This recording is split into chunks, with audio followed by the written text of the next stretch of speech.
Shabbat Shalom to all of you. This morning, we continue with the narrative about the construction of the Oher Moed that started last week with the Parashat Trumah.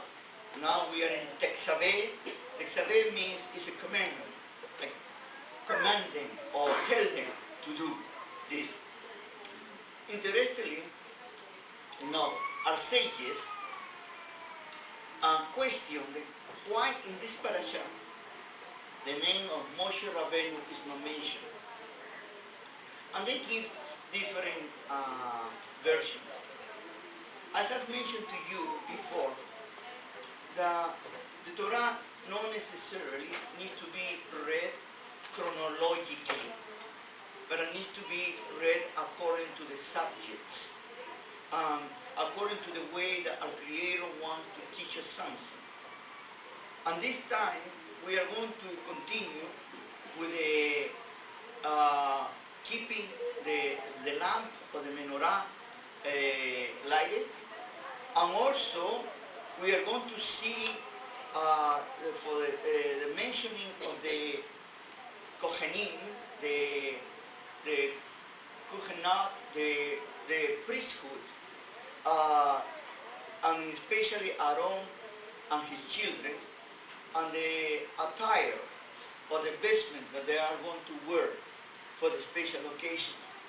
And we're going to try to give you some ideas, but to me what is important is to understand why our Creator is teaching the people of Israel at this time in this way.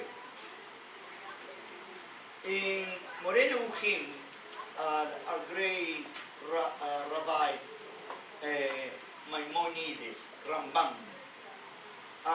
he makes a lot of an extension, explanation very long about the need for the people of Israel to get out of this attitude of paganism that had been infected through the many years that they were living in Goshen, in Egypt. You will be surprised how many of us at this moment in 2016 we hold a lot of paganism inside us. Especially we can call it superstitions, good luck, or whatever we wanted to define it or to express it. You will be surprised how many people say, oh, this is my lucky shirt, or this is my lucky omen, or this is my lucky this and lucky that. Most of the time, we have something that supposedly is good for us. And even if we are obsessive in our behavior, even we are worse. There are certain people, when they wake up in the morning, they cannot step with their left foot at the beginning because then it's going to be bad luck to the rest of the day. How many of you are afraid to go under a ladder? Or how many of you, when a mirror is broken, you panic? Or how many of you have seen a black cat crossing your place and you start going back to your own way, and you don't want to go in that way anymore? To go under the ladder is very dangerous. Then we need to see and we need to understand that we have a lot of things holding us back. Our Creator was trying little by little to win the people of Israel from that attitude of idolatry.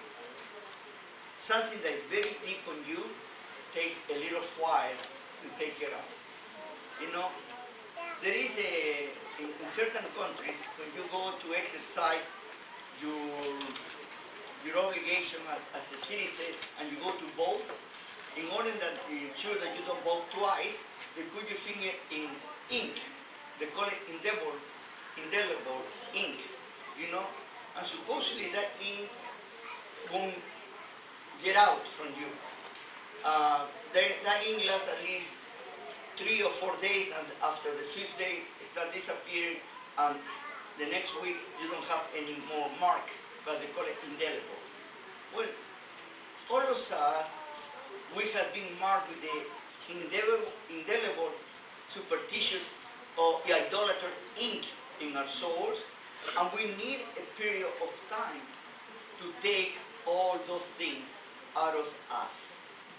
And this is one of the ideas that we are going to be developing through the time when we start studying the Torah and how our Creator spoke to His people at that time in that way. I always say to you that to try to understand the Torah, we need to transport ourselves 4,000 years back.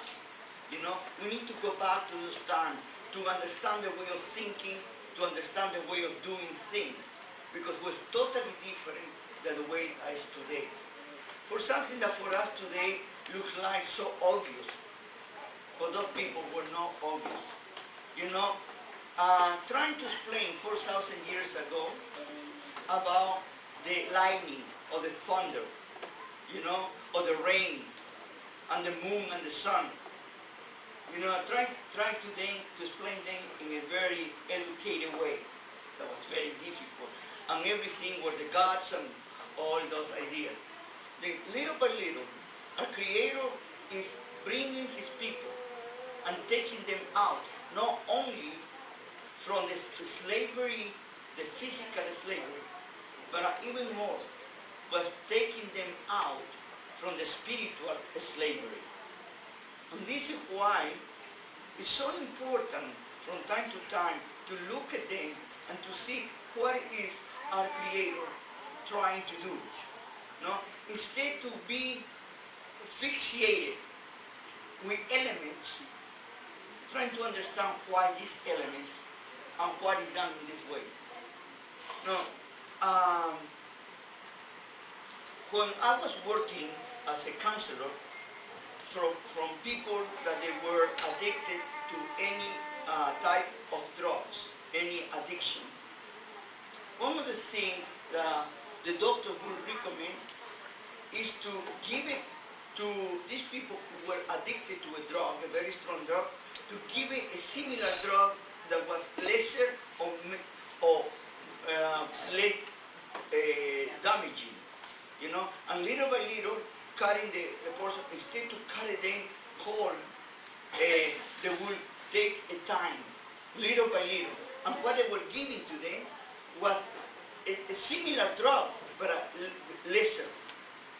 You know, I want to give you this picture that you understand about our Creator with the people of Israel.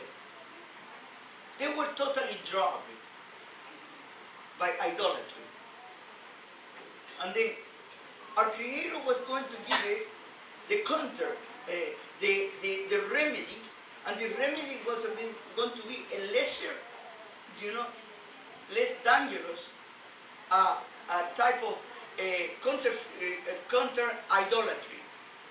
And little by little was giving things, and He will explain and focus the sight to Him. Instead that they were focusing on those elements, they were saying to focus on Him. And little by little was changing their mentality. And this is a process that took many generations. That was not an instant change.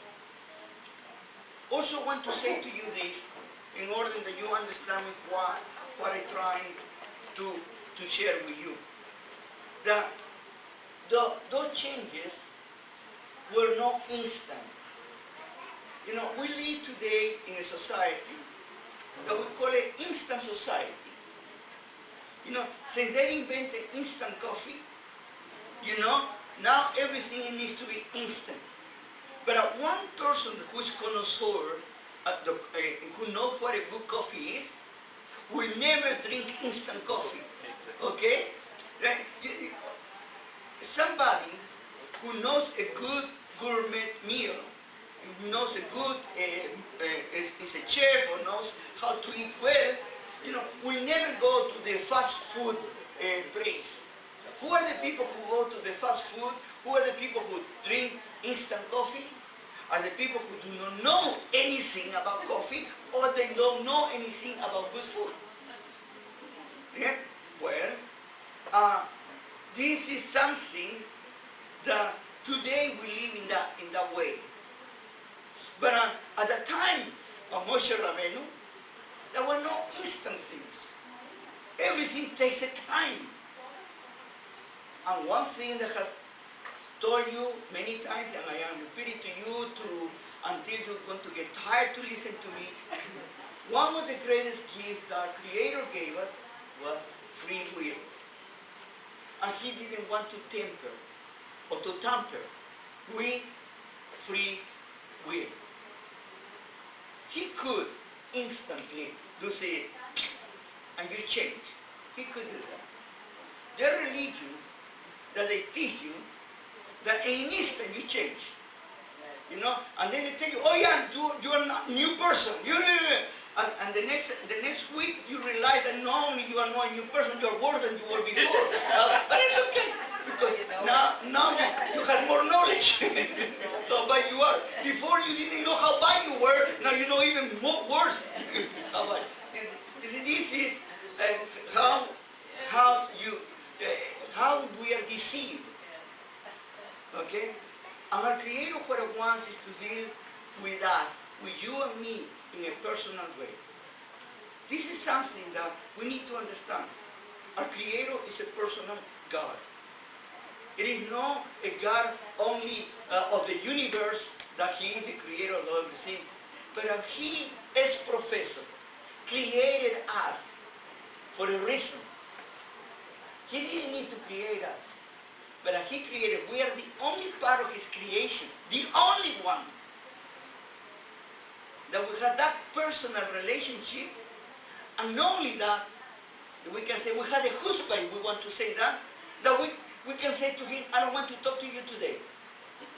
To Him, to the Almighty. Can you believe that? Look at what He has given to us. And sometimes we do not understand it. Okay? We don't even realize how much He has given to us. Bueno. Saying this, then He is going to give us certain elements. Elements of the past, the other civilizations, other peoples, and little by little, what it's going to do, it is making softer and focusing on Him, not on the idolatry. Taking us little by little. When a baby is born, at the beginning, the only food that the baby can take is the mother's milk. Okay? Doesn't matter. Even there are babies, by the way, the mother cannot produce milk, and now has been advanced, and we have produced synthetic milk or formulas. But even the formula will never be as equal. They never compare to the mother's milk. In the old times, in some of the other countries, I don't know here in Canada, that was used, but there were many brothers. They call it milk brothers. There was one woman who fed a lot of children. She was a wet nurse. That's what it is. No, but the brother would say we were brothers because we had the same wet mother. Okay. Now you understand. Well, in the Latin American countries, it's very well known. Okay. Okay. Anyway, this is something that has been done. Our Creator was like a mother, like a wet mother for all of us. El Shaddai. He breastfed us. He gave us. He nurtured us. But it was a very slow process when you to grow up. You know, you don't grow up in a second. You need to go through a process. And this process is, first of all, they give you milk only, then they give you solids, and little by little you are advancing. In the way that you are growing, in that way that you're growing, you will start maturing. And maturing, you are going to start realizing about many things that were not like you used to think of before. Many of us, we are very hard-headed. And we say, this is the way and no other way. And that's it. You know, I don't want to listen to you. I don't want to hear anything. I am happy the way that I am. No. There are many, many people. Even there are people that are so scared, even to dare to think a little bit different. Now, if our Creator has given us the freedom from slavery, and I call it not only physical slavery, but spiritual slavery, was in order to allow us to have the freedom to relate to Him, to exercise the free will that He has given to us. Then, in this parasha, He's going to start with the lighting of the menorah. The question that many of our rabbis say is, why suddenly brings this portion that looks like that is out of place? You know, why is going to bring? But one thing that you need to see when you read how the Torah and Shemot is being put together, there is a reason. They just finished in chapter 25, 26, the construction, the instructions about the construction of the Mishkan. And now he's going to go to talk about the priest and the high priest, about the garments, the duties, a little going to be extended a little bit more. Then the first thing that needs to start is, what is the first thing that start in the beginning of the service in the Ohel Moed, in the tent of meeting, and what will be the last thing that is going to do in the Ohel Moed during the day. And you're going to see it in chapter 29. We are going to see the Tamid, the Ner Tamid, but also the ending of the final of the sacrifices that are going to be done, or the offerings to the Lord. In this process, what in this narrative, first of all, we need to give us the idea about what is so important to maintain the light. And here, our sages have made a lot of midrashins about this idea about the light and the oil. One of the things that has told you is that very specifically is going to tell you that you need to have pure, virgin oil. Pure oil. That means no any type of contaminant. Totally purified oil. Pure oil. One of the reasons why pure oil? Purity in many things, and we are going to see later on in the Vayikra Sefer, in the book of Leviticus, the idea of holiness, the idea of being separated, the emphasis is in separated from sin that contaminate us. And here, the pure oil has different facets or angles that we can see. One of those, a simple, practical way I like to see it, is that what happens if you burn contaminated oil? What do you want to have? A lot of smoke. Can you imagine in a tent, in the middle of the wilderness, there in the desert, where it's very hot already, and you have a lightning that the only thing that produces is smoke. Like you have a diesel car, oil car, that produces more smoke than the car is moving, and everybody is suffocating. Pollution will be terrible. Then, in the practical way, you need only the light. You don't need the smoke. When the Creator wanted the smoke, He will use the incense, okay? And there were perfume and different way to do it. But in this case was to show the light and pure light. The other idea here that is very important, the menorah had the form of a tree. You know? Last week when I was asked the question, why the cherubims, you know, in the over the Aaron or over the ark, and it's not that our Creator say don't do any likeness of image, and say likeness of image of what? Of me. And the cherubim were not to be worshipped. That's what you need to understand. You know, many people go to a extreme and say, no, God doesn't allow statues. No, no. You can make statues of anything that you wanted. The problem is when you make a God. That's the problem. You know, it's like, we cannot make any picture of anybody because that is a sin. No, you can make pictures of anyone, but don't worship the picture. That's what it means. Well, here, the menorah, the scriptures say that not to make a tree, the trees are to be cut, the trees were a way of the all civilizations to worship the nature and things like that, and many civilizations will worship the trees. And this will represent the tree of life, no? For the Creator.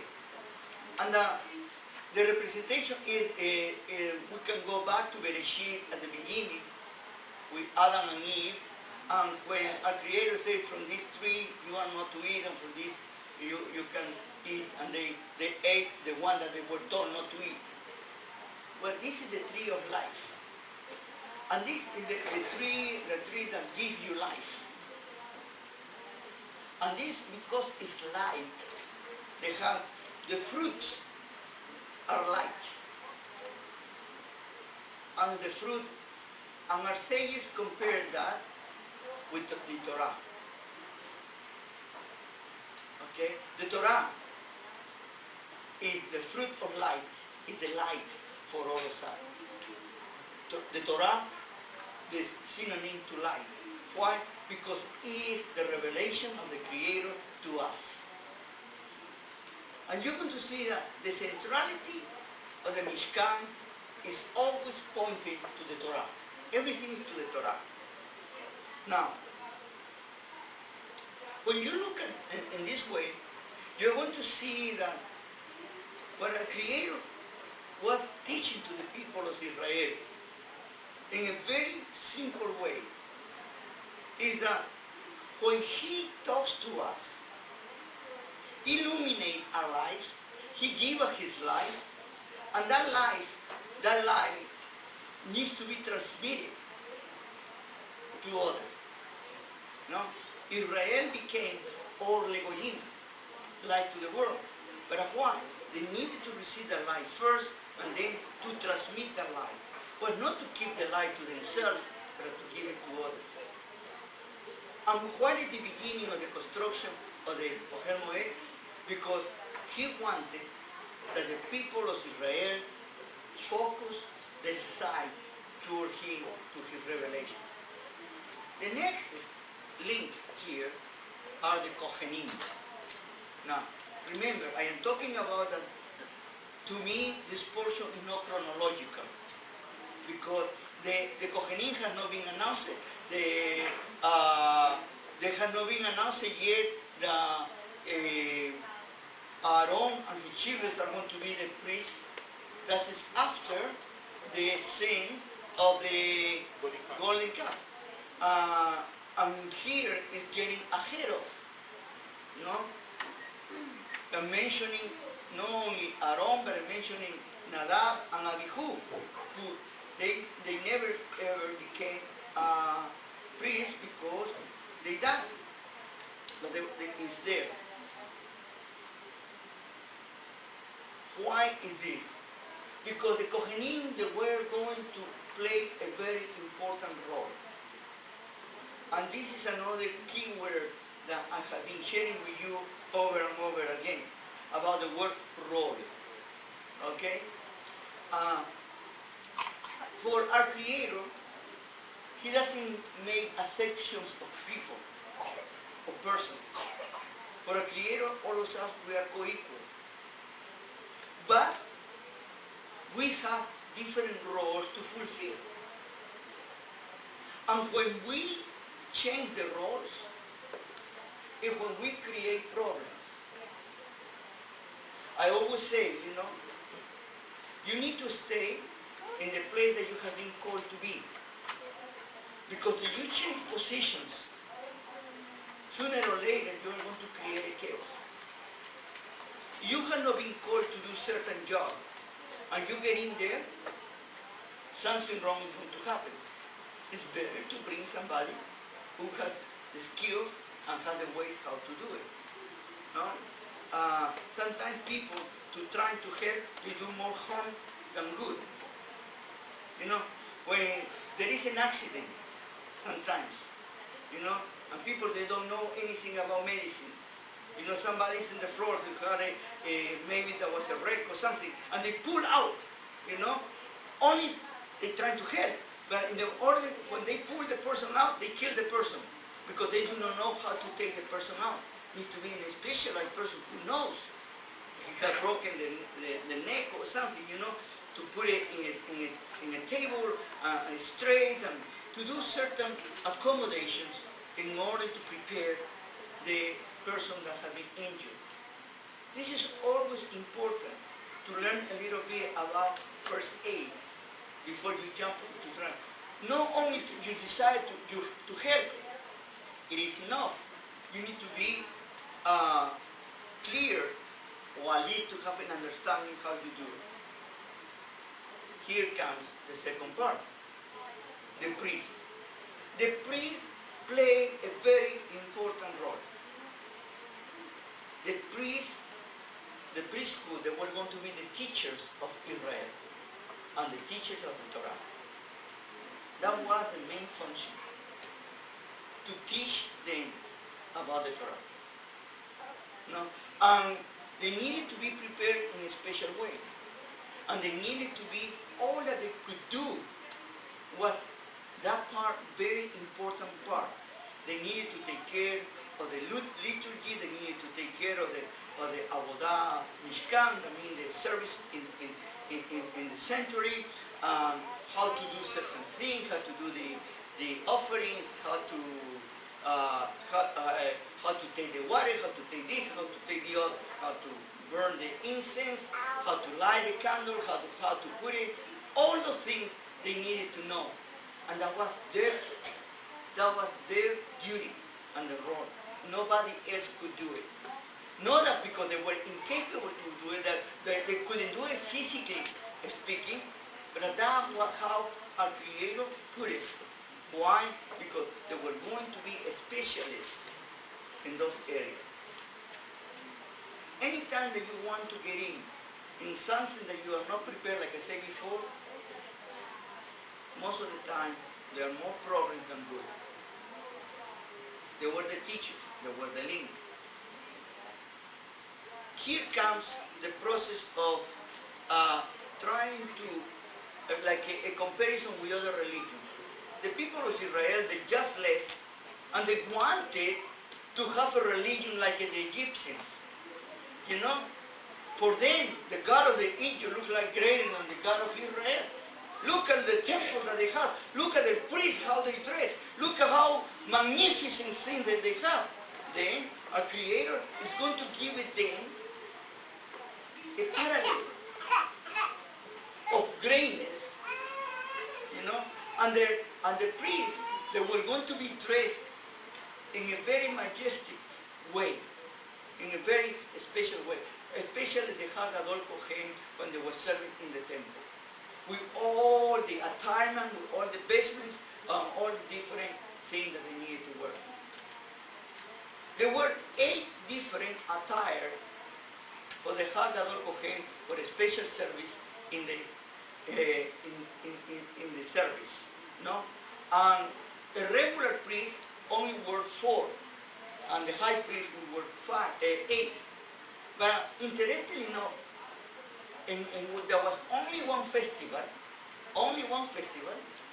that the high priest was going to wear the identical attire than the regular priest. When that was? Yom Kippur. Why? Because he needed, in that moment, not only he was representing the people of Israel, he was representing himself. And he was like a regular person. No? But when he was with all the attires, he was representing our Creator. Representing, and you need to understand this word representing, the figure. It's not that he is the Creator, he's representing with all the majesty of a king, a higher role than a king. Our Creator was the King of the universe. Then all this uniform, all this attire, was to give it to the people of Israel a sense of awesomeness, a sense of respect and reverence. Maybe I want to make a little side to tell you about this, that many people do not understand it. Especially if you don't come from the Jewish background, sometimes for you it's very difficult to understand this part. Most of us Jewish people grew up in Judaism. You know, when we go to the synagogue, our attire needs to be respectable. Okay? And what I mean respectable? Needs to be a nice attire. That's the idea. You know? Why? Because you are going to be in the presence of the Creator. People, the people from other religions say, well, God is only there. God is not all over. And it's not understanding the idea of reverence and the idea about community being together and worshiping the true God. No? If you come on Shabbat with sandals and short pants, if you're a man, or you come as a woman with shorts and not taking care of yourself, you know, not only you are showing the respect to yourself, but you're showing the respect to all the people around you. This is the idea why the priest needed to be dressed in such a majestic way, because was in reverence to our Creator. Also here, I need to tell you something else. Is developed the idea of liturgy. This idea of liturgy is basically the process in which the people who are worshiping, or they are going to come to render homage to the Creator, that would be another way to express it, you know, they will go through a function or through a process. And the function basically at the time was when you go to visit the king, you want to visit somebody who is a very high position. You know, what the people will go? You know, they will go very reverent. They will not impose themselves. They bow their heads to this personality, to the king, and there will be an attitude of respect and reverence. Well, that same idea was projected to the liturgical system of the Avodah Mishkan, the service in the sanctuary. Sometimes I give simple ideas to the people. You know, when we do the Siddur, when we look at prayers, and there are beautiful prayers that we have, and all those prayers come from the Tanakh. Many of them come from the Tehillim, from the Psalms, you know, and who are songs that were sung at the time of the Mishkan. And they have an attitude of reverence and solemnity.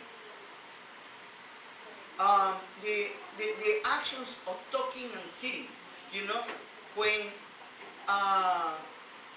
we sit down and we stand up, many people don't even understand the simple way. It's not to be sitting down and standing up. It's not the process. It's not a game that I sit down now and I stand up now. And many people look at each other and they don't have the minor idea what is going on, and they're checking what the other is doing, and they follow the other what is doing. And maybe sometimes we need to explain more those things in a special way. But the idea, the simple idea is this. In Judaism, this is this idea. When our Creator is talking, it's an awesome situation, and we sit down to listen, because it's so much that we are receiving from Him. Okay? And this is an attitude of totally submission to the Creator we are receiving. And when we approach Him, that's when we bow. When we express our gratitude to Him, we bow. He's the King. No? And when we stand up when we are worshiping Him. We are exalting Him. Now for you it's very simple. Now when you come here to the congregation to do the liturgy, and when you are standing up, you're understanding that you're worshiping Him. When you are sitting down, you're receiving His word from Him. It's very simple. All those things, if you see, little by little, our Creator was instructing the people of Israel. But many things that He was telling them, they already knew. That was nothing new for them. But what He was doing was sanitizing them. That's the key word today, sanitizing them. Not necessarily I'm going to say, don't do that anymore, but I'm going to sanitize. If you do it for the right reasons. And little by little, you are going to grow up, and little by little, you're going to need less and less and less. No more and more and more. And this is the problem between religion and revelation. When you have revelation, and you are learning little by little, you have less and less obstacles or tights. Because you are more free than ever to express yourself. When you are more religious, you are more tight and tight and tight. And you will be surprised how many of us, we like to be tight and tight and tight, and we do not like to exercise our freedom that our Creator has given to us. Then, when He requested to Aaron and to his children to light the lamp, was because they were going to bring us the light of the Torah to all His people and to the rest of the world. And that was the function. And interestingly enough, the oil needed to be Mashiach, where the word Mashiach comes. To take the drops of this oil. And the one that was anointed, in this case, was the high priest and the priesthood. Also were others anointed. Where the prophets were anointed, the kings were anointed, and they anointed the one that they want to anoint sometimes. They anointed foreign kings, That means that, why? Because our Creator was expressing that these people had also a special function or role. Sometimes we like a lot of, we go to a lot of extremes, and we are afraid to clarify things and ideas. No, we are afraid to be simple instead to be so complicated. Our Creator wanted little by little to take us out of the superstition, out of the idolatry, and to focus on Him. And this is the true freedom. When we don't have interruptions around us, or things that take away our attention, and we focus on other things instead to focus on the Creator. Not long ago, I will mention the religion you already will know as soon as I am telling you.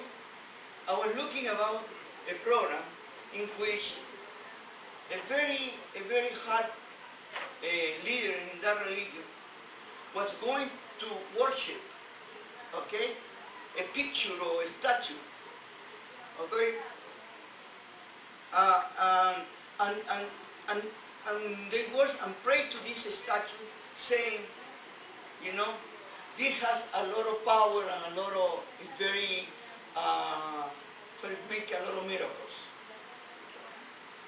You know, and all the people were behind him, worshiping and they, to this statue. We are in 2016. We are still believing in those things.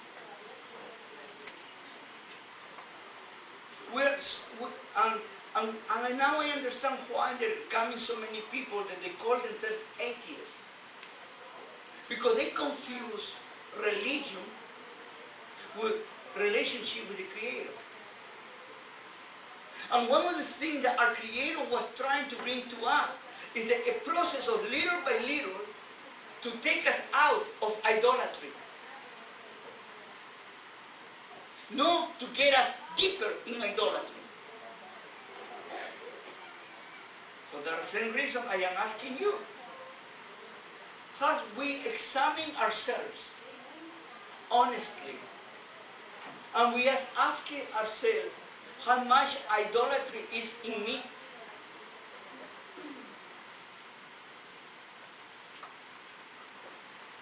People say, I am not an idolater.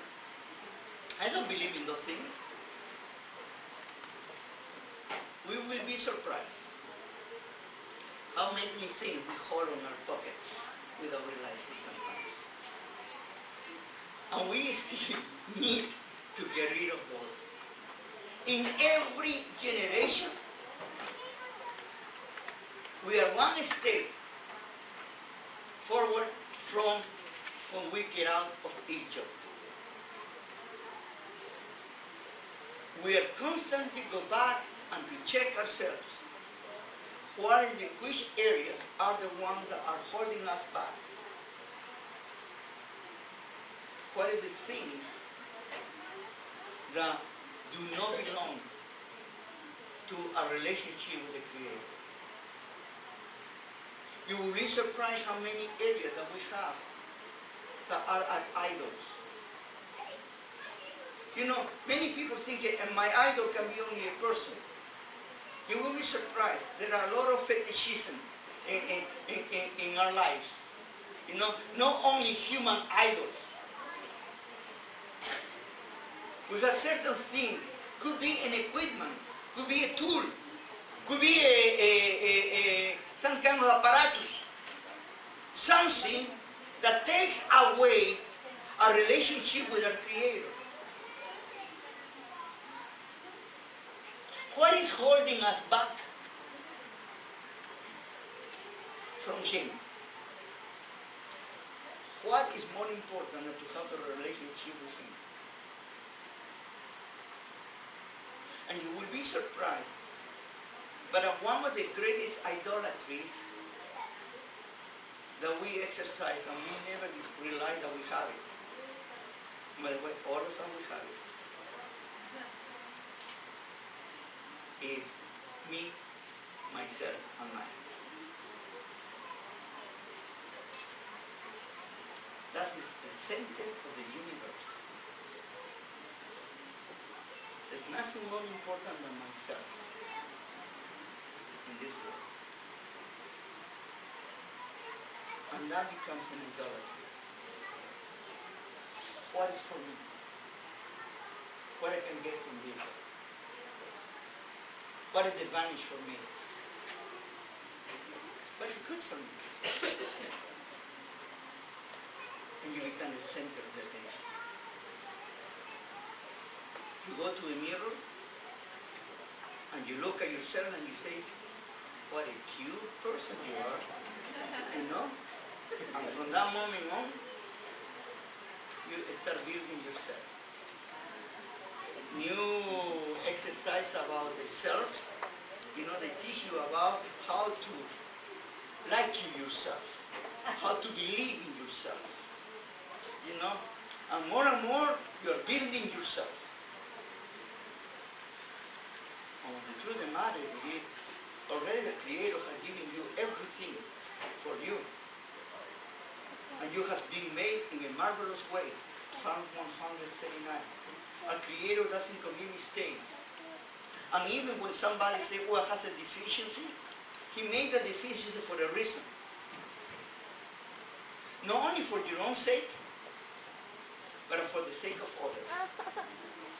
I like this picture that we look in the Torah, Yochanan,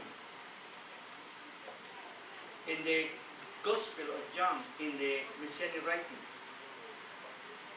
In this picture about the blind man, I don't know if you have read that or you remember, but I'm going to tell the story very simple.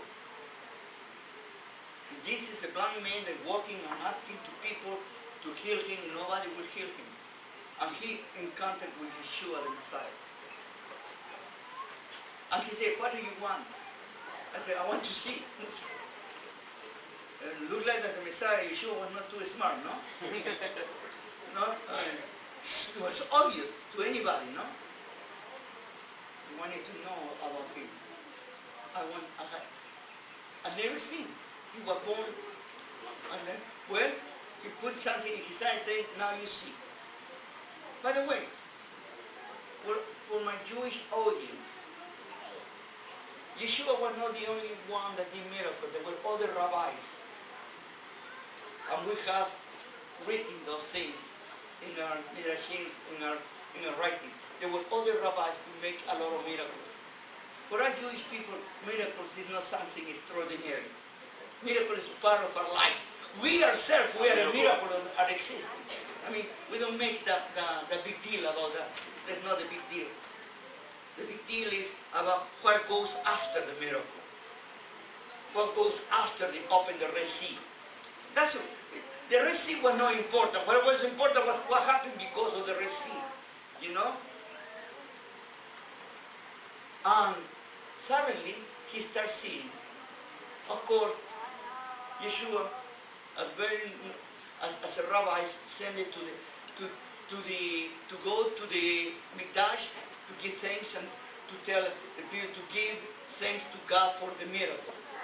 Not to him, to God. Blessed be his name. That's very important. In his way there, he said, stop.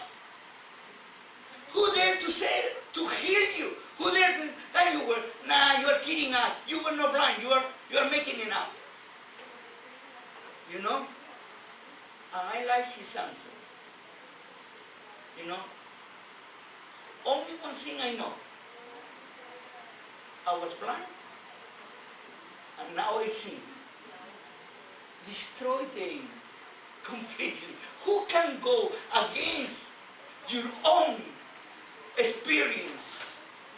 Nobody can go against your own experience. They can say whatever they want to say, but they cannot deny. Then the question was, who sinned?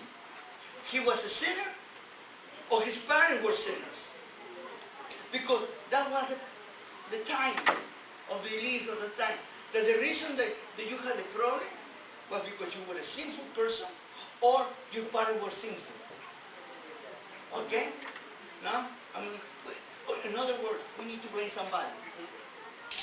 What was the answer of Yeshua, our Rabbi Yeshua? Our Creator permits the things to happen to show His presence, His love for all. You will be surprised when you see a person who is handicapped, who is limited. How yourself make you change and move you to empathy and you want to help and you start even valuing yourself. This is the true way to worship God. Be grateful for what He has done, for what you have, the life that He has given, and always share what you have with others.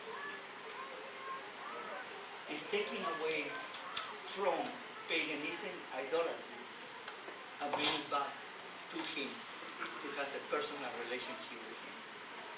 I hope that all of you have